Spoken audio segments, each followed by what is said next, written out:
Hey guys, Xaryu here, and today I want to share with you guys some awesome games I had on my Shadow Priest this last night. I am playing RPS actually, so Metaphors is playing Resto Shaman, we're playing with a Sub Rogue, and I am playing on my Shadow Priest. I have not played on my Shadow Priest in quite a while. I am playing Reaper Shadowy, which is the build I like to play when I'm playing RPS because it does offer a little bit more burst during your burst windows, and I wanted to show you guys this game because this game was a struggle. This game was not easy at all, and we kind of switched strategies mid-game, which I'll talk about here in a minute. But first, as this game's getting started, we got the full sap onto the Priest, into the full silence, getting quite a bit of damage off onto the Death Knight.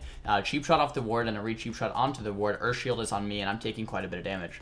The strat here, if you guys haven't noticed, is just to single target the DK, get a lot of CC onto the Holy Priest, and we are not dotting the Windwalker because we are playing, I think we are hexing the Windwalker with short hex, and we're playing short hex and just spamming hex on the Windwalker. I could be wrong though. The step comes out, the step kick comes out onto the Priest. He does fade my fear attempt. My rogue does get mind controlled there, does break pretty fast. The full kidney shot out on the Priest, but I don't have silence for about 5 seconds, and I don't have fear for about 20, so I'm not going to be able to follow up that kidney shot. There's the full hex onto the Windwalker. They have no dispel, so that strategy is kind of working. For hexing the monk and not really dotting him. If I had dots on him, the dots would have broken the hex, but of course I'm not getting as much spread pressure, but a Holy Priest can heal through spread pressure pretty well, so it's like a bunch of trade-offs. What I want to talk about here is the kidney shot went off. I didn't have fear, and I had silence, but the silence wasn't, there was a gap between the kidney shot and the silence. That's bad. I probably should have just held my silence and not silenced at all if there was a gap, and held my silence for the next kidney, fear, into silence, maybe even a hex, something like that for a long CC chain. But if I'm just getting the kidney, have a gap, no fear, and then silence, you're not really getting much done at all. You know, the end of the CC chain is there, all of a sudden the DK is still full HP. So we get some CC here, we get the hex, we get the sap, we get the fear, the Priest does will it. So we're getting some cooldowns. This is actually not going too poorly, but I do have to trade dispersion in the time being. The full kidney shot goes on the Priest, no follow CC. The Windwalker does trinket. We keep that in mind for maybe some type of Windwalker swap and a bomb. Tons of AoE pressure coming out here. Everything is super, super low. Spamming mind controls to try to keep myself alive. That's kind of the strat. If I need to peel, and I like doing damage or spreading VTs isn't going to do much, spamming those MCs definitely does help. My rogue gets mind controlled. I purge off the mind control pretty fast. Priest wards, purge off the Priest ward pretty fast. Kidney shot maybe coming out on the Priest. He does fade it though. Getting more damage off onto the DK. This is the problem where we're just kind of running after the Priest, and I'm getting owned by DK Windwalker, and we're not making much happen for so long. Silence comes out onto the Priest. Getting damage off onto the DK, use my channeled ability, but I do get kicked on it pretty fast. We're still waddling for this fear. Finally managed to get the fear. DK's getting, you know, kind of low, 50%, but my Shaman's in much more trouble than the Death Knight is, and it doesn't look like we're going to have any follow-up CC after that fear. Little gap, and then the cheap shot comes out on the Priest. That Ray, though, going to top the Death Knight back to full HP. So this game's a struggle. We're losing on mana. We're pretty much losing on cooldowns. Everything that we tried to do is getting shut down. And I think a lot of it is stemming from we're just single dotting as RPS. I don't think, one of the things that we learned yesterday in this game is I don't think that's really a viable strategy.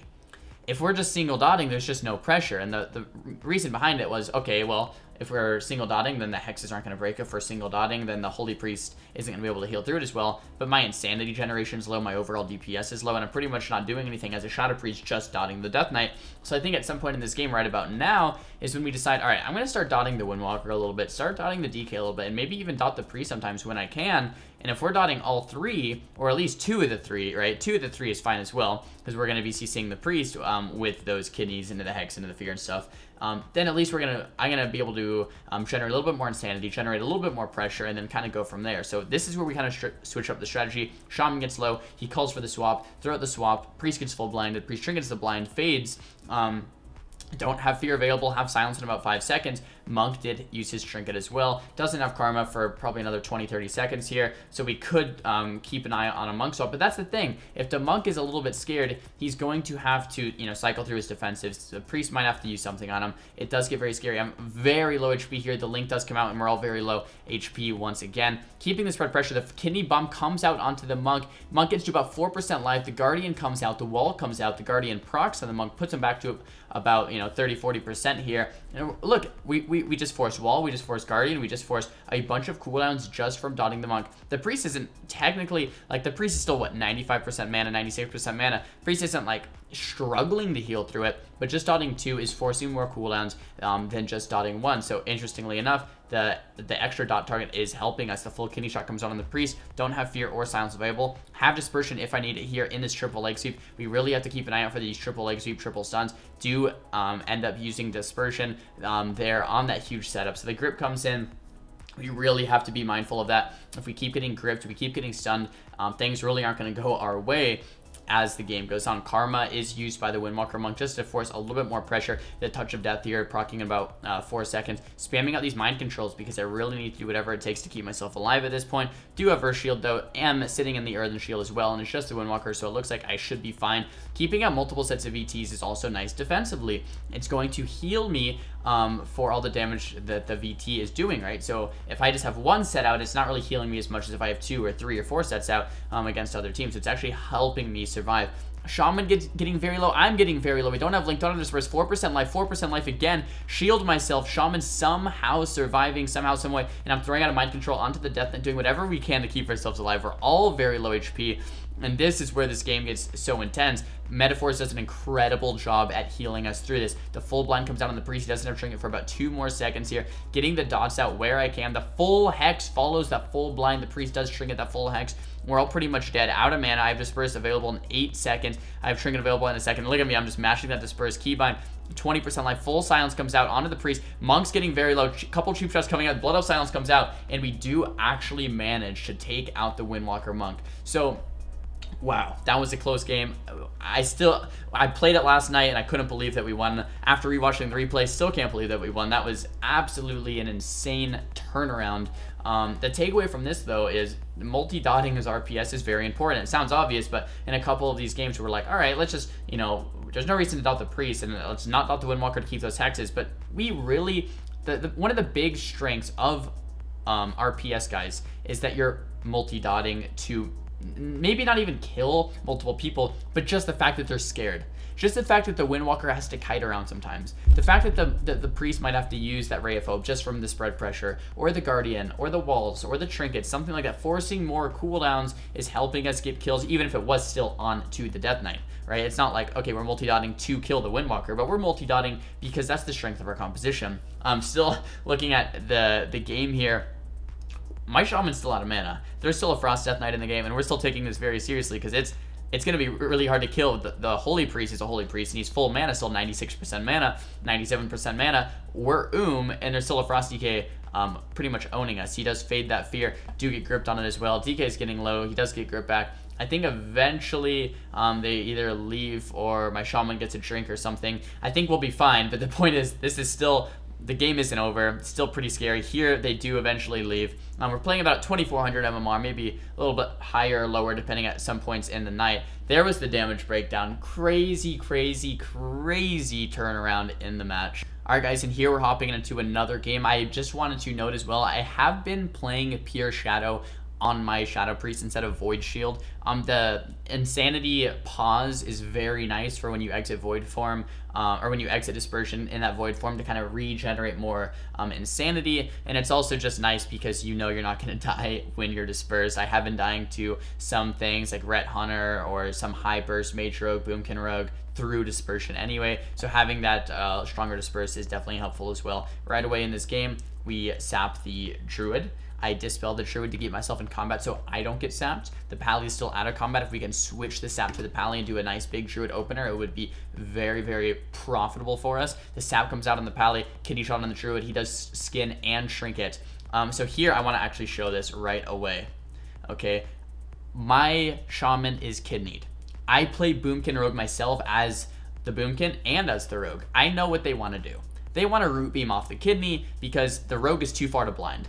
Okay, so the kidney is there, and I'm already pre-casting Mass Dispel because guess what? I know what they want to do. They want to root beam, right? So off of the kidney to keep that CC chain going to either do more damage on the me or do more damage onto my rogue. Pre-casting the Mass Dispel, empty the root beam instantly so my shaman can run out of it, right? That's the type of foresight that I'm talking about. That's the type of foresight that I want you guys to have in your game because you've seen, maybe you don't play RPS yourself, but since I'm explaining how RPS should be played, you're understanding, okay, they want to do this then. Or if you guys have seen my RMP videos, maybe you don't play RMP yourself, but you're like, okay, they want to set up this, and you can like counterplay it instantly. I've been playing a lot of Boomkin. I've been playing a lot of Rogue. I know that they want to kidney into the root beam. I Mass Dispel the root beam. That helps us out a ton in this game because look, now my shaman can top off the Rogue. Now my shaman can top off me. That CC chain can't be followed now with you know, some type of other CC, and we pretty much just ended their whole chain because of that Mass Dispel. It's so important. So you know, thumbs up on the awareness there, and I really want that for you guys as well. We get the full kidney bomb onto the druid. Now, definitely pretty scary. The full silence comes out onto the pally.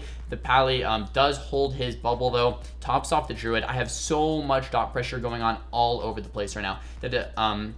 The bomb comes out onto me, and then here's my dispersion. My shaman's too far away. I have 0 stacks of Earth Shield, don't have Earth Shield onto me, so I do decide to disperse at about 40% life, and that's when I like to disperse. If you disperse a little bit higher, then they still have a bunch of damage saved up. If you disperse lower, then it's hard for your healer to top you, so about 40% life when I like to disperse. The full Repentance comes out.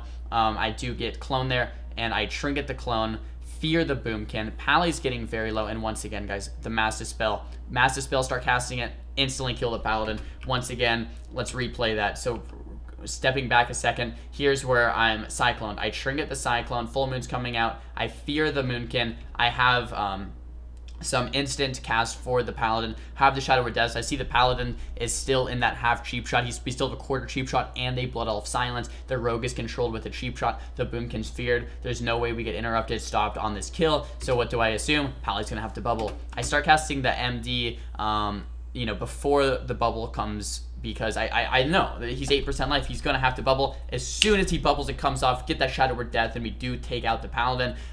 This game was just a nice game of just overall awareness, overall, you know, predicting what the enemy team is going to do and then making your plays based off of that. Guys, if you like this video, if you learned something from the video, make sure to thumbs it up. If you didn't, you can thumbs it down. That's okay too. Talk to me in the comments what you guys think about all this, and I really hope for you guys that, you know, you can take something from this game and be like, okay, next time I'm playing on my Shadow Priest, or next time I'm playing on my Boomkin, I'm going to watch out for that Mass Dispel. Next time I'm playing on my Shadow Priest, I'm going to try for that Mass Dispel. You know, whatever class you're playing, these videos should help you understand how to play against them better. Guys, don't forget to subscribe, and I'll see you guys next time. Peace!